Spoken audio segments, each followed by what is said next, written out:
Bonjour à tous, avec l'aide de Dieu, nous allons étudier une sikha du Rabbi sur la paracha de Nassau, du volume 13 de l'Ikutei Sichot, la première sikha.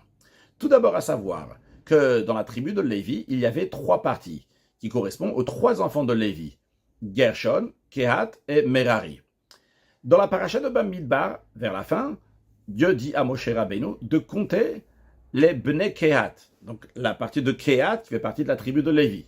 Puis, dans la paracha de Nassau, Dieu dit à Moshe Rabbeinu, Nassau compte aussi Gershon, et après dans la suite aussi de compter Merari. En autre mot, de compter les Lévim, donc groupe par groupe, vu que chacun il avait un autre rôle, qu'est-ce qu'il devait faire dans le Mishkan, dans le sanctuaire, lorsqu'il voyageait, comment il démontait le Mishkan et il le remontait, qu'est-ce que chacun y prenait, qu'est-ce que chacun y portait, etc. Donc il y avait besoin de savoir combien il y en a dans chacun de ces groupes-là de Lévim. Donc, on a eu Kehat à la fin de Bamidbar. Alors, quand je dis on a eu Kehat, c'est-à-dire que Dieu il a donné l'ordre à Moshe Rabbeinu de compter Kehat, mais ça a été compté dans la paracha de Nassau. Puis, l'ordre de compter Gershon et Merari, et le compte de Gershon et Merari se trouve dans la paracha de Nassau. Maintenant, commençons la Sira. Le Rabbi nous dit, comme on l'a dit plusieurs fois, que la règle, HaTorah Nitzrit, la Torah est éternelle, ça s'agit sur tous les sujets. C'est juste toujours. Même lorsqu'il s'agit des sujets que matériellement n'existent plus aujourd'hui, mais spirituellement ça existe. Et le spirituel c'est très important, vu que le spirituel c'est de cela que découle le matériel.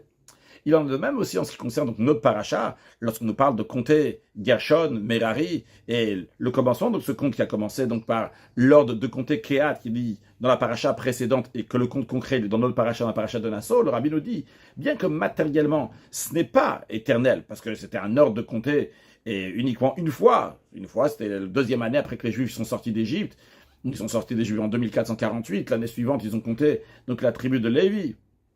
Mais bien que c'est quelque chose qui est juste du passé a priori, mais spirituellement le Rabbi nous dit, ça existe dans chaque génération.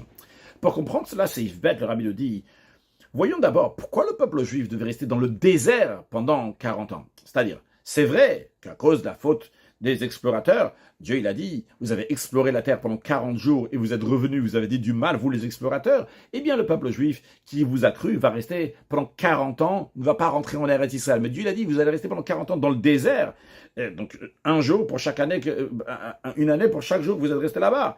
Mais le Rabbi dit, ok, on comprend qu'ils ne vont pas rentrer en Eretz Israël, mais le décret il était de ne pas rentrer en Eretz Israël. Ils ont fauté qu'ils ne veulent pas rentrer en Eretz Israël. Très bien, ils vont être punis, ils ne vont pas rentrer en Eretz Israël, mesure pour mesure. Mais la question, elle est, pourquoi 40 ans dans le désert particulièrement? Et ils auraient pu être 40 ans dans des endroits donc, qui sont habitables, non pas en Eretz Israël, non pas dans le désert, et particulièrement, sûrement pas dans un Midbar, à Gadol, Vanora, Nachash, Sarah, Veakra, Vetzimon, Hachelmaim, comme Moshe le décrit, ce désert-là qui est grand, redoutable, dans lequel il y a des serpents qui brûlent, des scorpions, et une soif, il n'y a pas d'eau. Pourquoi dans le désert spécialement? La réponse à cette question-là, basé sur ce qui est expliqué dans l'Ikutei Torah au début de notre paracha, la paracha de Nassau, que la raison pourquoi le peuple juif était dans le désert avec le Mishkan, le sanctuaire et tous les ustensiles, c'était pour briser, pour casser les forces du mal, Yenikatachitsonim, que d'où ils prennent leur force dans le désert qui représente aussi un désert spirituel, un désert dans lequel il n'y a pas de divinité. L'expression que le prophète dit à propos du désert, c'est Racher lo yashav Adam sham, que le Adam n'habite pas là-bas. Adam, littéralement, qui veut dire un être humain. Vrai, dans un désert, il n'y a pas d'être humain. Mais dans le sens plus large du terme, c'est un endroit dans lequel il n'y a pas de Adam à Elyon, il n'y a pas l'homme suprême, il n'y a pas de divinité à Kadosh Baruch Hu qui réside dans cet endroit-là.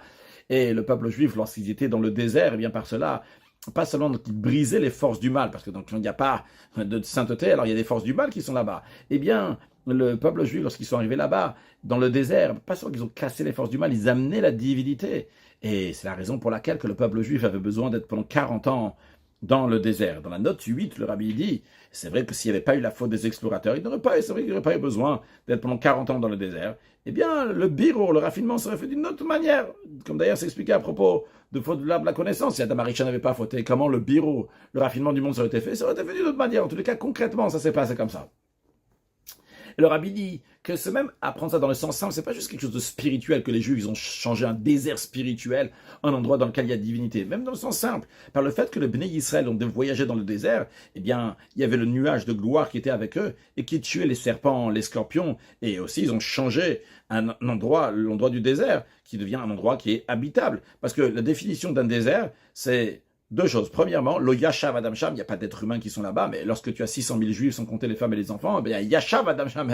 Évidemment qu'il y a Adam qui est là-bas. D'ailleurs, dans la note 11, le Rabbi ramène de la Gemara Shabbat, que lorsque le peuple juif était dans le désert, bien qu'un désert en général c'est considéré ce qu'on appelle un carmélite, là c'était considéré comme un Reshut Arabim, un domaine public, parce qu'il y avait du public qui était là-bas. Deuxième chose, le Rabbi nous dit que le critère d'un désert, c'est Eretz Lozu, un endroit qui n'est pas semé. Mais lorsque le peuple juif se trouve dans le désert, il y avait de l'eau avec le puits qui était là par le mérite de Myriam, et grâce à cela, comme c'est ramené dans le Midrash, que ça faisait grandir plein d'herbes, plein d'arbres infiniment, il y a plein, ça devient un endroit qui est habitable. Donc le Rabbi nous dit, c'est pas seulement que spirituellement, et on est en train de nous dire ici, ils ont amené la divinité dans un endroit qui est déserté de sainteté, mais même dans le sens littéral, un désert, il n'y a pas d'habitants, et il y avait des habitants.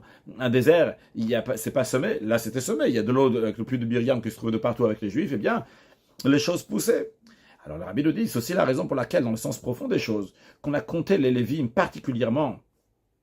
Le compte des Lévim, ils ont été comptés à partir de 30 ans, parce que le rôle des Lévim, c'était de porter le Mishkan, le sanctuaire, les ustensiles. C'est-à-dire, et on a dit pourquoi ils faisaient ça, c'était parce qu'ils étaient dans le désert. Dans le désert, ils changeaient cet endroit-là, que cet endroit-là va devenir un endroit qui est habitable. Alors pourquoi il y a besoin de les compter? Parce que lorsqu'on compte quelque chose dans la halakha, ça devient davar shebe minyan lobat, quelque chose qui est compter, eh bien, il ne peut pas s'annuler. Eh bien, eux, ils avaient besoin d'être quelque chose de davar chachou, quelque chose d'important. Quelque chose d'important, tu peux pas dire, il s'est mélangé, il compte pour rien. Pas du tout, il est super important.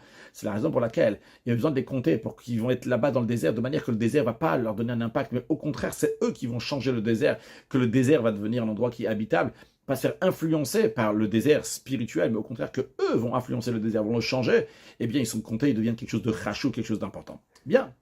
Donc, dans ces Yves bêtes, le Rabbi nous a parlé pourquoi les Juifs étaient pendant 40 ans dans le désert. C'était pour changer cet endroit qui était déserté, qui va devenir un endroit qui est habitable, dans lequel Akadosh Baruch Hu se trouve. Et comme ça, c'est aussi dans le sens simple. Alors, le Rabbi nous dit dans ces Yves ce sujet-là, qu'on doit prendre un désert, et que ce désert-là doit devenir un endroit Eretz Noshav, est un endroit qui est habitable. Et la force qui est donnée par ça, par le fait que Dieu dit on va les compter, eh bien ça, le Rabbi nous dit, c'est éternel. Justement ce qu'on a dit dans Seif Aleph, que tous les sujets de la Torah sont éternels. Eh bien, ce message-là de changer le désert en endroit habitable, c'est quelque chose qui est éternel dans toutes les générations. Comment cela?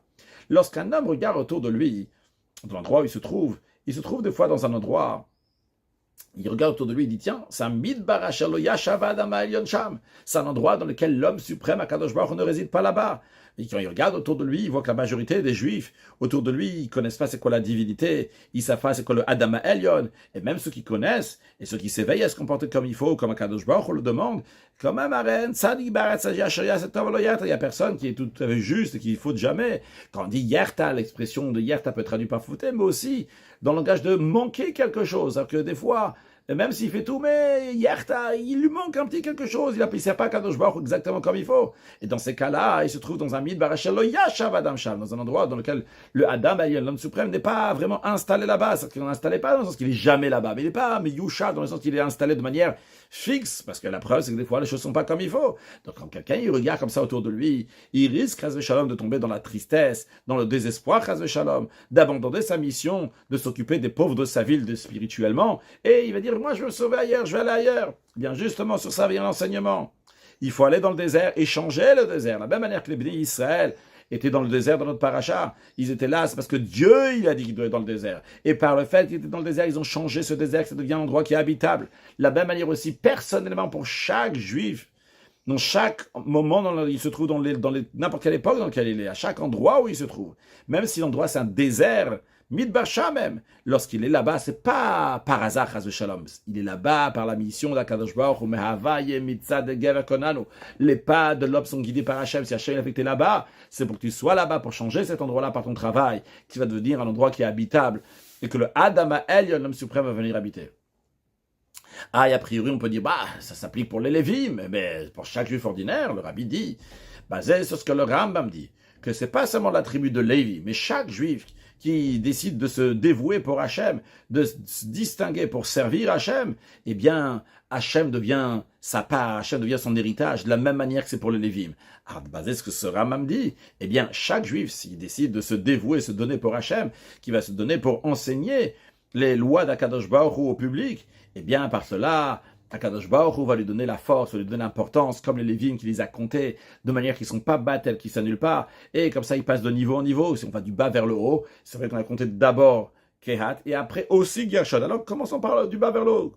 Commencez comme le Gershon, Naso et Rosh Gam, c'est-à-dire Nessi ou Drosh, donc de s'élever en étant attaché à quelqu'un qui est plus haut que nous. Tu commences par Gershon qui est rattaché aussi à Kehat. Et après, jusqu'à que tu arrives au niveau le plus haut, donc celui de Kehat, Naso et Drosh, Shem, donc te compte en Bifneato, à part entière.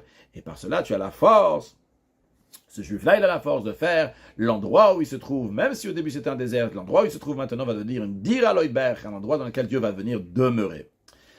Seif Dalet, le rabbi nous dit, cet enseignement qu'on a dit, c'est pas seulement pour l'impact, l'influence que le juif doit avoir autour de lui, dans le désert qui est autour de lui, mais ça concerne aussi le service du juif avec lui-même, dans sa vie personnelle. Lorsque quelqu'un fait un calcul, un bilan de tout ce qui s'est passé dans sa vie, des fois, il voit que le bilan, il est que tout son comportement, il était comme un midbar, un désert, et par cela, il risque, Chas Shalom, d'arriver à Yehush, d'abandonner Chas Shalom en pensant comment moi je vais pouvoir changer mon comportement, et particulièrement s'il a fauté une fois et encore une fois, et dans ces cas-là, Naselo Keheter, c'est quelque chose qui est permis, et particulièrement s'il avait l'habitude de faire ça plus que 2 fois, et Hergel Naseteva, c'est quelqu'un qui a fait 1 fois, 2 fois, eh bien ça d'habitude devient une nature, donc il se dit, mais ça y est, ma vie elle est désertée, ça y est, j'ai raté ma vie. Et bien sur ça, il y a un enseignement de la même manière que la tribu de Lévi. À partir de quand ils ont commencé à travailler? À partir de l'âge de 30 ans. Jusqu'à 30 ans, ils ne travaillaient pas encore. Le rabbi dit dans la note 27, ils ont commencé à travailler à 30 ans, quand le Mishkan il a été érigé. Mais après, dans les années à venir, ils commençaient à s'entraîner à partir de 25 ans et ils commençaient à 30 ans. Mais en tous les cas, la première fois que les Lévim ils ont commencé à travailler, c'était à 30 ans. Et de ça aussi, il y a un enseignement à apprendre. Même si à 30 ans, et dans lequel la personne n'a pas fait comme il fallait, eh bien, on a dit... c'est pas qu'ils n'ont pas fait comme il fallait, en tout cas les Lévim, ils n'ont pas fait ce boulot-là pendant 30 ans. Et malgré ça, on leur donne la force, jusqu'à Naso et Drosh, une élévation de tête, on leur donne une particularité, qu'à partir d'aujourd'hui, eux, ils vont pouvoir prendre le Mishkan, d'échanger ce mythe par ce désert-là, qui devient un endroit habitable. Et on voit ça concrètement, qu'ils ont fait ce boulot concrètement, ils ont changé le désert comme il se le devait. Alors Rabbi le dit, de la même manière aussi, chacun personnellement, il doit savoir, quelle que soit sa situation jusqu'à présent, s'il va décider à partir d'aujourd'hui que lui, il va devenir Yamod Lifnei Hashem le Sharto le Ovdo, il va décider de servir à Kadosh Baruch comme il se doit, eh bien on va lui donner la force de se purifier à lui-même, de purifier ses vêtements spirituels et matériels aussi s'il faut, de tous les sujets négatifs qu'il y avait dans le passé lorsqu'il était dans le désert, et il a la capacité que dorénavant il va amener le dévoilement de Dieu dans son âme, et que Dieu pourra dire sur lui, Veshachanti betocham, je vais résider dans eux, dans toi, dans lui, pour être un Mishkan, pour être une demeure à Kadosh Baruch Hu. C'est fait, le Rabbi le dit. Pour que l'homme et son entourage va devenir une demeure pour Kadosh Baruch Hu, eh bien il faut le travail aussi bien de Sour Mera, aussi bien le travail de Vasetav, aussi bien de s'éloigner du mal, aussi bien de faire ce qui est positif. De la même manière que lorsqu'on prépare un endroit pour le roi où il va venir habiter, eh bien il faut nettoyer de toute saleté, de tout ce qu'il y a autour. Et après, une fois qu'on nettoie de toute saleté, eh bien après on va arranger qu'il va y avoir des beaux ustensiles, etc. À la même manière aussi, lorsqu'on fait une demeure à Kadosh Baruch Hu, que ça aussi, il faut avoir les 2 sujets. D'abord sur Mera, s'éloigner du mal, et après Vasetov, et faire du bien. Et ça aussi, on le retrouve dans les Bnei Gershon, les Bnei Kehat, dans les enfants de Gershon et Kehat. Dans ces 2 familles-là, ceux qui portaient le Mishkan. Gershon, il y a un langage de Girushin. Girushin qui veut dire le divorce, donc renvoyer. Répudier, c'est quoi? C'est Sourmera, éloigner le mal. Kehat, c'est vient du langage de le Yikatamim. Le Yikatamim, que toutes les nations vont se rassembler autour de lui, ça fait référence donc à la descendance de la tribu de Yuda, donc du roi Mashiach, donc c'est Vasetov, donc ça c'est le positif. Maintenant, qu'est-ce qui est né avant? Dans l'ordre des choses, il y a d'abord Gershon et après Kehat.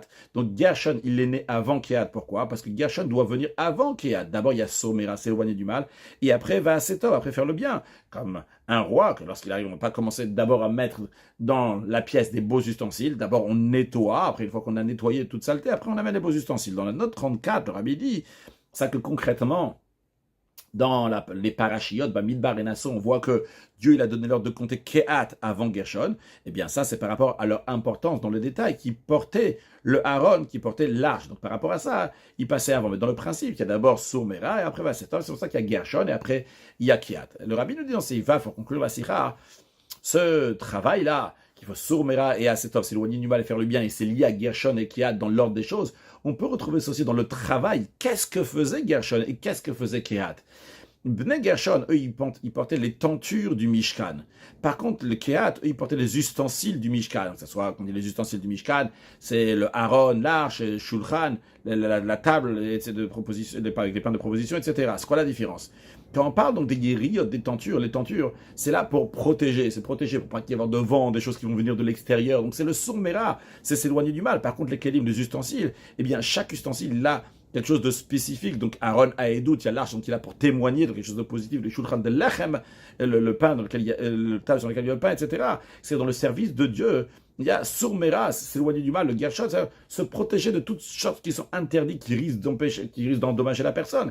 Et après, il y a le asetov, donc faire du bien. Ça, c'est faire les choses qui sont un témoignage pour Akadosh Baruch Hu. On donne une main qui donne la tzedaka à la tzedaka, par cela, il devient un merkav, il devient un char pour Akadosh Baruch Hu. Quand on dit un char, c'est que c'est pas mon corps qui est en train de faire quelque chose. Je suis Dieu, c'est le cocher, entre guillemets. Lui, il décide qu'est-ce que je vais faire avec ma charrette qui est moi-même. Donc, moi-même, va faire la volonté de Dieu, etc., etc. Et par ces deux travaux-là, eh bien, on fait un mishkan, on fait un sanctuaire, une demeure à Akadosh Baruch Hu. Une sira extraordinaire dans laquelle on voit quelque chose d'ordinaire comme ça dans la Torah. Bon, une histoire, bon, ils ont été comptés. Le rabbi nous dit, non, non, non, c'est de la vie de tous les jours. Le rabbi te dit comment t'influences sur l'entourage. Le rabbi te dit comment toi-même tu ne dois pas désespérer, comment toi-même tu dois servir à Kadosh Baruch Hu, le faire de Simcha, tout les va pour amener Mashiach now. Une excellente journée.